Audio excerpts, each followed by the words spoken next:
If you don't know what Couch Creatives is about, it's a show about uplifting and putting artists on and showcasing their work all around Cape Town, SA, and Africa as a whole. I am talking about promoting upcoming and established talents doing amazing work in their respective industry and communities, as well as creating a space for the youth and all to highlight their unique skills and creative talents, as well as discussing controversial topics and inspiring opportunities for growth and prosperity.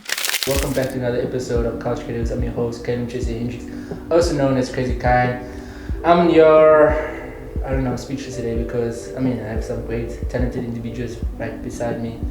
Their name is Luukhanyo and Prod 9. Jermaine, such a colored name, bro. Sorry.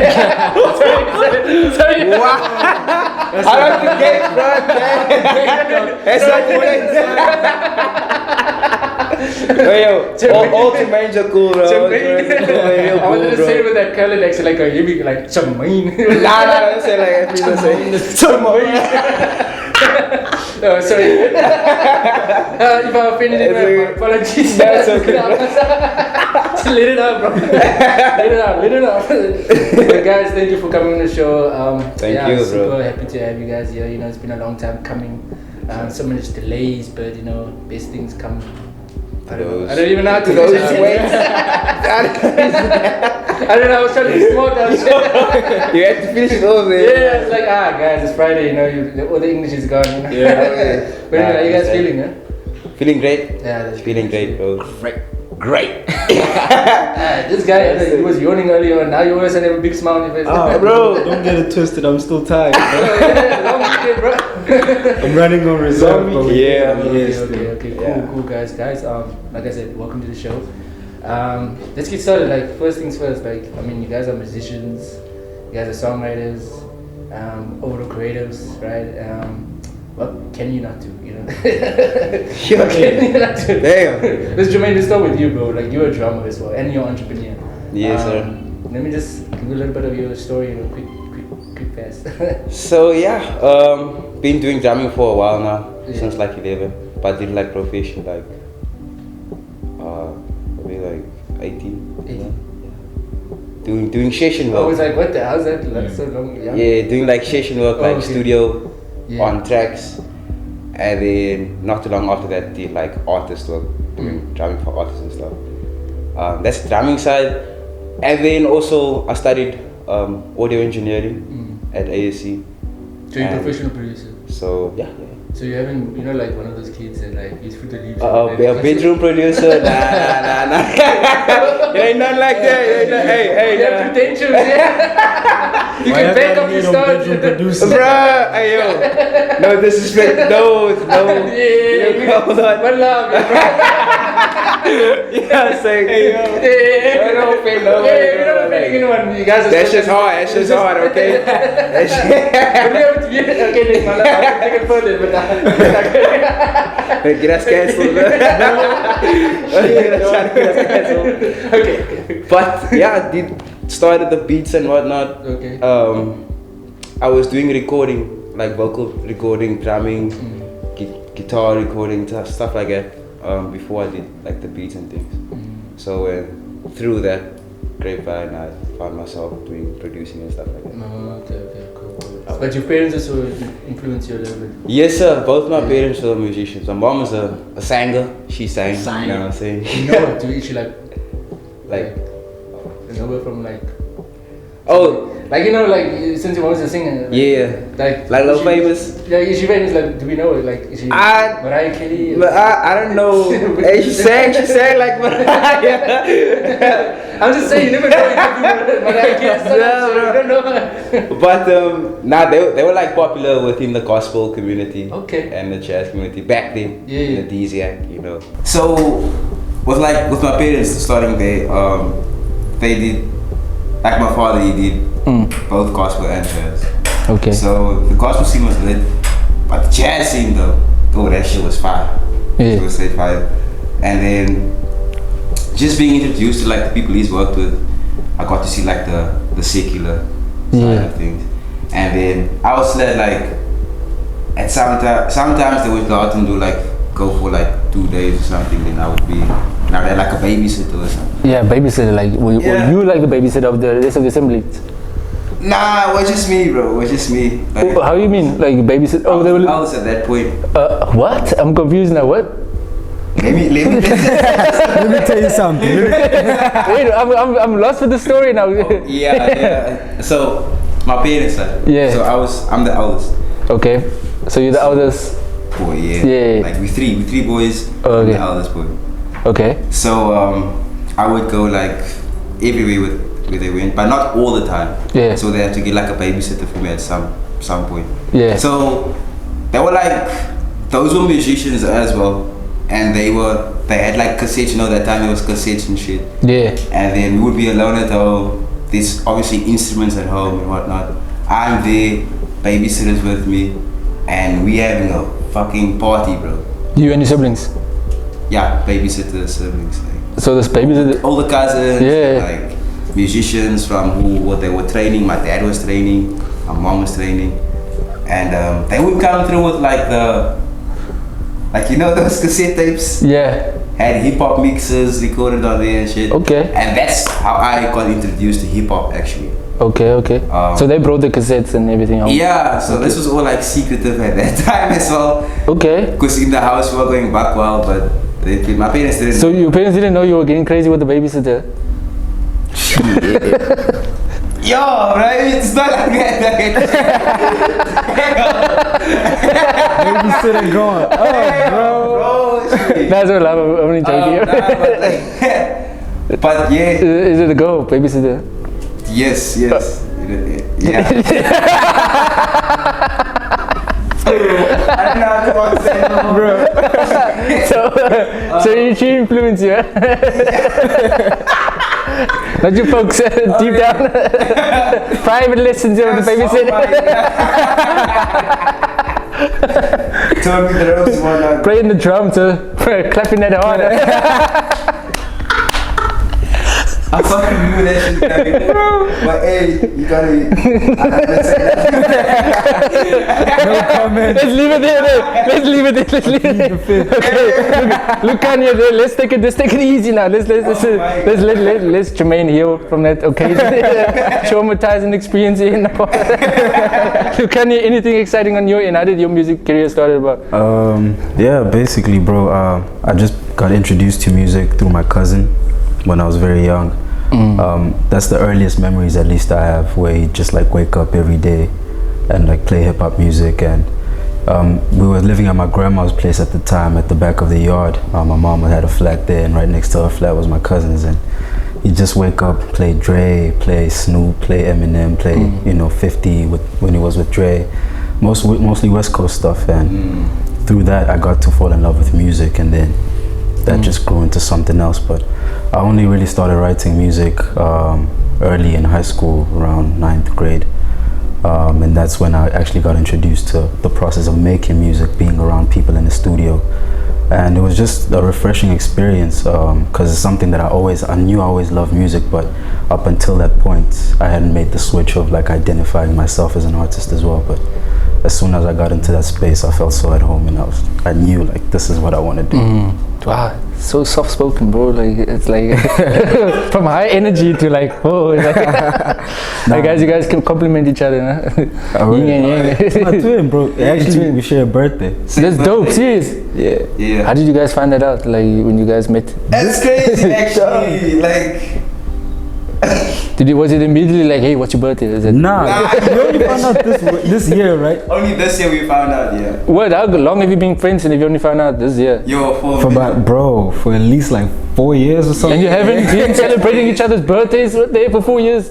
And only found out this year? We were celebrating. Yeah, I mean like. But you on the same day, but you like, yo, happy birthday. Like, oh, yo, happy birthday to me as well. Like, because the same birthday. Bro, we be forgetting shit. You know what I mean? Like, it's lit.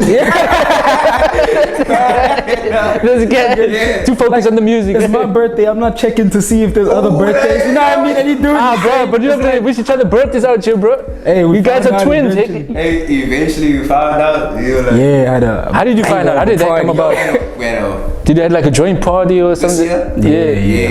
That shit was crazy. Cops came in. Oh, what do you mean the cops came in? Damn, bro, it was a whole situation. What do you guys get up to here? What's going on? Hey, my mom might be watching this. Yeah, Relax.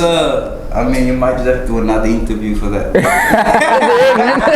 Keeping in suspense. All access. I love that, guys. But then 4 years ago, you guys met, right? How did that come about when you met through the music? Did you met through like a mutual friend, through an event, or how? So, tell us the story. I actually met Lux with Killer G. I was playing for Black Slim and Chinga Time at that point. They were a duo at that point. They were called Vibes. And then we did an event one night at Young Blood. Yeah, Young Blood. And then I was up there with a sound checking and whatnot. Show went on. And I saw the two dopest looking niggas in the crowd. I won't cap, bro. No bad. Two flyest looking niggas in the. Was Luukhanyo one of them? Yeah. Oh, okay. So he's like, hey, I need to get friends with this guy. Hey, yo, I was like, cheers. Out there, stood out, both Killer and Luke. So I was like, damn, these niggas is jumped. Down, I mean, like, yo. And then, turns out they did a set as well at the halftime. And that shit was fire. And then from there, it was just like, magic. Yeah. Or like love at first sight. Basically, yeah, because you're like, I mean, because like you saw he's like dropping, like, wow. yeah. Like you were peacocking that day. Yeah? Huh? Peacock. Ah, we chilling, You know, bro. standing out like a peacock. peacock. The lifestyle, bro. Yeah, It's a daily but thing. you need to, you know. But Luke's, so I see on your bio that you have like a latest single out. Yeah. It's like the only single that you made. Nah, Like, I have a few. I actually started releasing music under the name Luukhanyo in 2020. I started off with a 3-track demo that I made during lockdown. And then it was me taking a different turn in my music, because prior to that, I would always been like approach my music from a lyrical standpoint, because I'm a writer first. But just diving in further into the idea of music being able to express things that words alone can't, and then interacting with that. So that made me draw into more sound selection, what kind of moods, the instrumentalist setting before I even say anything. And then through that, it just helped me grow more as an artist. And High Roller has to be by far like the best single I've released so far. Because I feel like it encapsulates all of the growth that I've made as an artist up until this point. Just being comfortable with rapping in certain ways and projecting my voice more, and taking an approach to singing more and leaning into the character of my voice as I do that. Dude, wow. Oh, I'm like speechless. This guy just knows how to speak. Hey, you do public speaking, bro? Like, nah, not at all, bro. I'm actually very quiet. Like, so you're more of like behind the scenes. yeah, I'm very. You speak through with your my music, you know, instead of just like speaking, like for the sake of speaking. My homies know that I can be crazy only when I'm in my Okay. only off camera you're crazy. Yeah, Nobody needs to know your true colors. It's just like it's all the quiet ones. It's all the quiet. bro, nah. They say, Hey, bro. I mean, Jermaine, you can back me up with this because you with him every day. Nah. We get wild. Like, I feel like there's times where I'm just calm. There's times where I'm hype. Man, my homie here the same. He hyped today. yeah, Tomorrow he might be chilling. You might see him. He's so when he's at his chillest, the chillest person ever. Like, I'm just pulling up. Like, yo, bro. He's like, what's up, bro? Calm me down. You're the chillest. Is it the weed? I mean, What? Is it the what? I don't know what you said. for innocence out here. Luukhanyo, I just want to know, like, when it comes to the lyrical writing, like, what inspired you to like write your songs? You know, like, you just wake up and then boom, I have like a. And then brush me. It's just life experiences, really, bro. Every time, like, I try to write every day, not a full verse, but whatever like ideas come to mind, I note them down. Stuff that happens in conversations, stuff I witness, stuff I hear from other people, things that I experience myself. So with all of those things, they just pour into my music. Funny enough, or fortunately enough, I never felt like too pressured to do anything that was not genuine to me. Just because of the people that I was inspired by. I always loved that their story was true to them. And I've also grown to realize with that, the more I speak about my truth, people find their own way to relate to it, even though the experience might not be the same, or the story that I'm telling isn't identically what they went to, but they're able to find a bit of themselves in the honesty in the music. Wow, this guy is so deep. I can just imagine your music is deep, like how you speak right now, like so deep and thoughtful. Hey, bro, like I put a lot of thought behind it because I feel like that's my biggest way to contribute is through the idea. You know, I don't play any instruments as of yet, and I collaborate with the talented musicians like Prods over here. Like, I'm blessed to be surrounded by them really because they also inspire me in a way. I'm very dependent on my environment. It affects me a lot. So being surrounded by very driven people, very talented people, and just being as driven as well and eager to succeed keeps us moving forward. This guy, this guy it's like I'm in the zone here just listening to you right now. Hey, it's like, bro, relax. I can see. It's like, you're so smooth as well. It's like, yeah, man. I was like, what the heck? This guy, like, wow, smooth, bro. Wow, that's inspiring stuff, man. Like, I can just imagine the music coming to mind. If I can have an example, so it's like, I don't know, like The Weeknd, I don't know, kind of vibes. Oh snap! That's new. That's new. That's new. Well, what other examples do people give? Like, bro, compare you to. I've been compared to like Kendrick Lamar. I've been compared to Anderson. I've been compared to mostly West Coast cats. You know what I mean?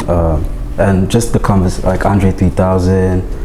It's just the way that I approach my rap. I won't lie. Those dudes do inspire me in a sense, and they form part of me identifying myself as an artist. Because I'm not my complete version right now, and I don't know whenever I'll be that. But as I grow, I learn from the people that inspire me, and then I find bits of myself in that.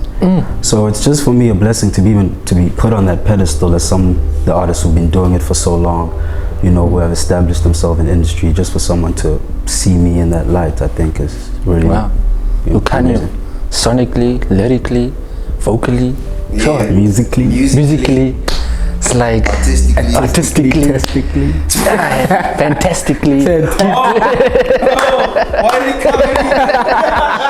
That's crazy. Wow, that's inspiring. So where can we find your music, man? Like, you can find my music on Apple Music, Spotify, basically all major streaming platforms, YouTube. There's a lot of other stuff that isn't on all streaming platforms. That's on SoundCloud. Just so you can get a closer glimpse to my journey building up to the single that I have now. But if you want to get the best idea of who I am as an artist in this moment, High Roller. High Roller. Guys, check it out. High Roller, man. Yeah. You have like a link? Like, just look at me and look at me. Link at the bottom. Just have a snack. You have a snack. Yeah. Just take your phone out and it's like. That'd be quick. The QR code, that's dope, man. Yeah. So, Mr. Entrepreneur out here, man. Yes, sir. You're not only just a producer, not only just a drummer, but you're an entrepreneur as well. Yes. Tell me about your business. Is it Ria? What is it? Ria? Yes, sir. Juria, I don't know. I was like, I'm trying to pronounce it, man. My English is off. Okay, forgive me. My English is off. Okay. Mr. Jermaine, tell me about your. Jerry Khaled out here. Yes, sir. So the company is like it's a record company. So it's a studio being built as we speak. So you're DJ Khaled. I'm a DJ Khaled. Yeah. Not DJ Khaled. DJ Khaled. You're gonna be like Prob 9. We're the best. God, DJ Khaled. And just have to say Jermaine out there. Hell, you know it gets like that. Here we go. Okay, continue. But yeah, the company, bro. So studio is being built at the moment. It's basically a recording studio. So doing everything from voiceovers to production, all that type of jazz. You sign artists also into you sign? No. Did I sign artists? No, is that your studio gonna be planning to sign artists, like hosting artists? Maybe near future. Okay. Maybe something like that. But it's more so of a space for creatives, especially from Cape Town, to come through and do what they gotta do. Because if there's one thing I realize is, like even with traveling and shit, it's the access over here in the city. There's not much access for creatives to go out and maybe go to a studio. Yeah. Be like, I got so much. This is what I got to offer for the day, whatnot, and do the thing. And so you're accommodating for those who do not have the funding to like record the music at a cheaper cost. or like at a cost that they can afford. Yeah, something like that. But it's still a professional studio out there in the same way. Because so a guy from the hood would be like, yo, listen to Jermaine, listen, my brother, you know, it's amazing. Hey, yo. Brother, you know, I got like 100 rand. Yeah. Homies is just like from the block and shit like stuff. And now you gotta stand and listen to this dance and be like, and they so convinced but that they can do it, but of course they can, but But how do you I was thinking about it. but as a businessman, how do you like also accommodate everyone that you think you can, you know, and also being available to yourself and your business to succeed and giving opportunities for talented individuals, like you said, in Cape Town, that are not easily accessible for everyone, you know, having opportunities to go to a studio and record with professionals like yourself. Yeah, like it's really just like creating platforms, man. Like there are studios around here. Yeah. A lot of studios, but not all of them people have access to. You probably gotta know somebody to get inside first of all, or you probably gotta pay like a crazy fee for it. There's like great young artists out there that have been put on to that just don't have access to it. Yeah. You know, but they could have been placed in a studio or something. So do you produce their stuff? Do you let them use your equipment as well? It depends on what they come from. It depends on like you can come for with your own beat, not just maybe record your vocals. Yeah. Or if you need a production day, Yeah. that's an option as well. Yeah. But all of this has its own fee, of course. And you are aware of how to run a business and not be taken advantage, because you know someone as a creative don't have that understanding, that business understanding, because they want to focus more on the production. Yeah. And running a business is completely different, you know. It's completely different. I like you to say that, bro, because you gotta understand the business of music as well. Otherwise, they're gonna take you for a ride, bro, throughout. Because those who understand the business of music will then catch on that like you yourself don't know what you get yourself into. So it is important. I've worked in studios before, you know, here and there, but this time around it's my own space. So how did you learn to become business savvy? Is that Through studying, bro. So you studied business as well? He was part of one of our curriculums. Oh, okay. So I studied. Yeah, this guy's professional. Yeah, credentials out here. You know, no bedroom producer. No bedroom. But typical grasshopper, typical color. Bro.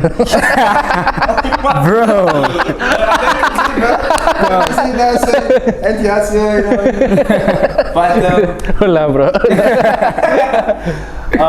yeah, I studied sound engineering. Okay. So within that, we learned all the technicalities of sound, how a mic works, how to capture sound, how to put it out, formulating it as well, even down to the electronics, how to fix the equipment, how to run a business, doing music, have a recording studio, knowing like contracts and all that type of things when you sign deals and things like that. So that was all integrated in that. And what do you like the most? What do you like the most? The business part or the like, where do you see your diverging towards now? I think, I mean, the business is cool, but seeing things develop, that's what I like the most, bro. Especially in studio. In studio, you get this great feeling of like, you see how things develop. So, like for example, I'm gonna use High Roller. Like you would get to see High Roller at its very beginning point, and then a few months later or so, the world gets to hear High Roller. But you yourself being in studio, you get to see that, and that's something that I've always like really like cherished. That's dope, bro. And you do this all by yourself? You're like a one-man business, one man? Yeah, but you know, there's a team. There's a team. Luukhanyo, since it's a twin, assisting him, what's going on? You left-hand man, you know, right-hand man, or? Yeah, yes sir. But a lot of it I'm doing by myself, but of course there's definitely like a team that ask for assistance for. People like E, fucking crazy. Who ETV? What? I'm looking at E. E is bait 6. Oh, okay. Yeah. I'm just gonna pretend that I know E. Oh my gosh. I'm sorry, E. Also crazy producer, crazy sound engineer as well.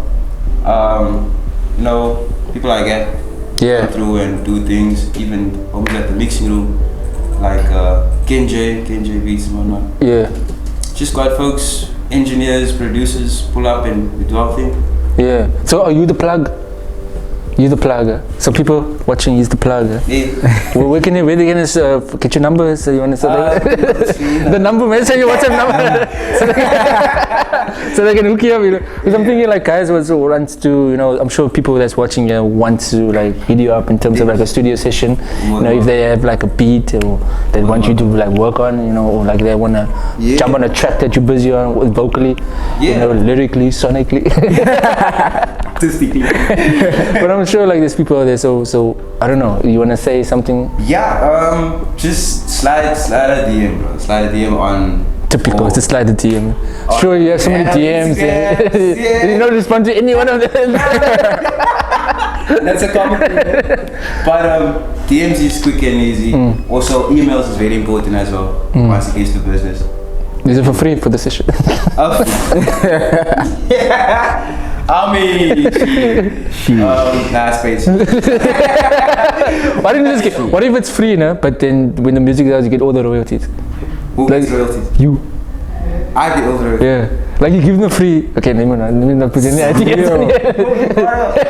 Yo, bro. Second bond touch. Yo, look at him, proud and seeds.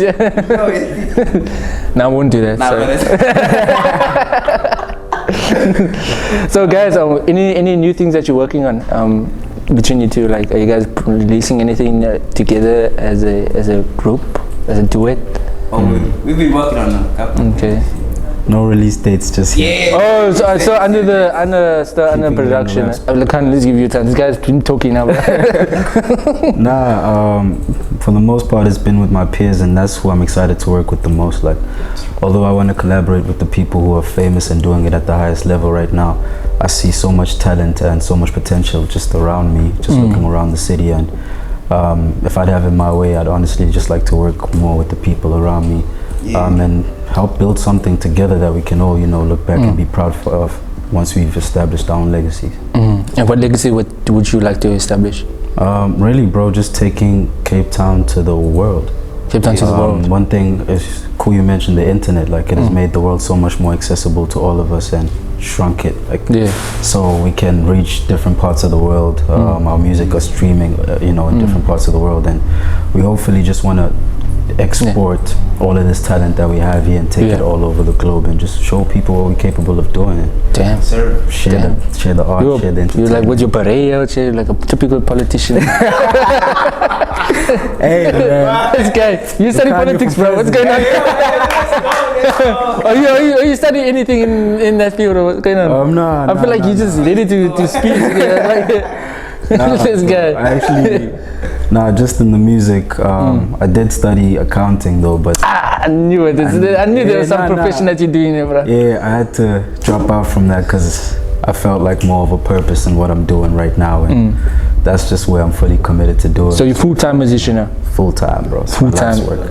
But how do you remain committed to your passion with people influencing you, like, you know, this is not going to work out, you know? Sometimes your parents feel like, they don't understand the music industry. They feel like the traditional way of becoming for example, your accounting that you were pursuing first, they probably thought like, this is stable, man.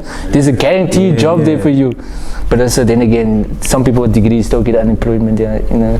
So even if you want to pursue your passion or get a degree as a backup, there's no guarantees in life, you know. Sometimes you need to just continue pushing and just remain resilient, you know, because there's going to be challenges ahead, and you just need to make sure that you push through those challenges. If your passion is what you're achieving to do for your civil life, then you must go through the hurdles, you know. And it's like that with anything, really, bro. Nothing is easy, even the safe route. Like, you don't get to whatever the safe route is and things all of a sudden go well for you. You have to put in work. So I'd much rather put in that work in something that I'm passionate about than actually invest that time into something I don't feel as strongly connected to. Just put in work. Definitely. Don't go in blind. Though. Don't go in blind. Don't go in blind. Just know what you're doing. Guys, we need to take part 2 because we're going over time, yes. But I really appreciate you guys for coming through. I don't know. You want to say any words of wisdom, to your future? Any words of wisdom? Sign us out with something that you want to. Since you've been in the gospel playing in church, Give us the gospel. give us some spirit. Give us Pastor like, Jermaine. come on, Jermaine. Pass the blood. Come on. Chapter 4:20. Give us. Come on. Serve with the chronic. So surely, throughout your experience, surely you have like a verse to give us to sign us out. Yeah, man. Just do your thing. Know what you're walking into. Know the business of things as well. And also, like, there's gonna be a lot of people who are gonna try and discourage you and stuff like that. But if you know your thing, just go ahead and do it. Go ahead and do it. Amen. Preach. Amen. Preach. With that note, I leave you. Signing out. Check you on the next episode. I'm your boy, Crazy Kind. Peace. Nice. Yeah, all right. Catch me, I'll be on my mission. Catch me, candid for these lenses. Catch me, one day whipping in his Benzes. Catch me, catch me, catch me. Catch me, like we playing on.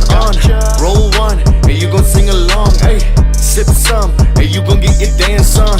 Catch me, catch me, catch me, yeah.